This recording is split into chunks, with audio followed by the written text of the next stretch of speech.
ഈ കോട്ടയം ജില്ലയിൽ കാഞ്ഞിരപ്പള്ളി പ്രദേശത്ത് അനന്തു അജി എന്ന 24 വയസ്സുകാരൻ ഇന്നലെ ആത്മഹത്യ ചെയ്തിരിക്കുകയാണ്. ആത്മഹത്യ ചെയ്യാൻ ഇടയായ കാര്യങ്ങൾ സംബന്ധിച്ച് അദ്ദേഹം ഇൻസ്റ്റഗ്രാമിൽ ഒരു പോസ്റ്റ് ഷെഡ്യൂൾ ചെയ്തു വെച്ചിരുന്നു. ആ ഇൻസ്റ്റഗ്രാം പോസ്റ്റിൽ പറയുന്നത്, താൻ വളരെ ചെറുപ്പം മുതൽ തന്നെ RSSൽ ആകർഷനായി അതിൻ്റെ ശാഖാപ്രവർത്തനത്തിൽ പോവുമായിരുന്നു. അങ്ങനെ RSSൻ്റെ ശാഖയിൽ വെച്ച് വളരെ ചെറിയ പ്രായത്തിൽ ഞാൻ അതിക്രൂരമായി ലൈംഗികമായി പീഡിപ്പിക്കപ്പെട്ടു എന്നാണ്.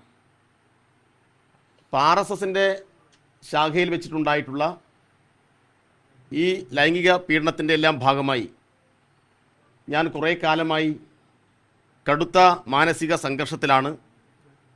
അവിടെ എനിക്ക് ലോകത്ത് ജീവിക്കാൻ കഴിയുന്നില്ല. അതിനാൽ ഞാൻ ആത്മഹത്യ ചെയ്യുന്നു എന്നാണ് അതിനകത്തുള്ളത്. അപ്പോൾ RSSൻ്റെ ശാഖയിലെല്ലാം ഏത് വിധത്തിലുള്ള പ്രവർത്തനങ്ങളാണ് നടക്കുന്നതെന്നും എന്തെല്ലാം ആശയങ്ങളാണ് അതിനകത്ത് കൂടി ഉൽപ്പാദിപ്പിക്കുന്നത് എന്നും എത്രയോ കാലമായി ഞങ്ങളിവിടെ പറഞ്ഞുകൊണ്ടിരിക്കുകയാണ്.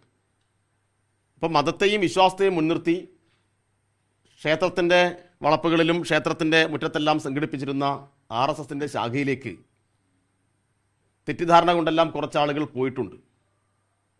അത്തരം ആളുകൾക്കെല്ലാമുള്ള മുന്നറിയിപ്പാണ് അനന്തുവിൻ്റെ മരണത്തിൽ കൂടി ഇവിടെ ചൂണ്ടിക്കാണിക്കുന്നത്. DYFI ആവശ്യപ്പെടുന്നത് അനന്തുവിൻ്റെ മരണത്തിന് ഉത്തരവാദികളായിട്ടുള്ള RSSൻ്റെ ശാഖയ്ക്ക് നേതൃത്വം കൊടുത്ത അതിൻ്റെ നേതൃത്വത്തെ ഉൾപ്പെടെ ശക്തമായ നിലയിൽ നിയമ നടപടിക്ക് വിധേയമാക്കണം എന്നുള്ളതാണ്. അനന്തുവിനെ പീഡിപ്പിച്ചിട്ടുള്ള RSSൻ്റെ ശാഖാ പ്രമുഖരെ ഉടനടി പിടികൂടുകയും അവരെ നിയമത്തിന് മുന്നിൽ എത്തിക്കുകയും വേണം എന്ന് DYFI ആവശ്യപ്പെടുകയാണ്.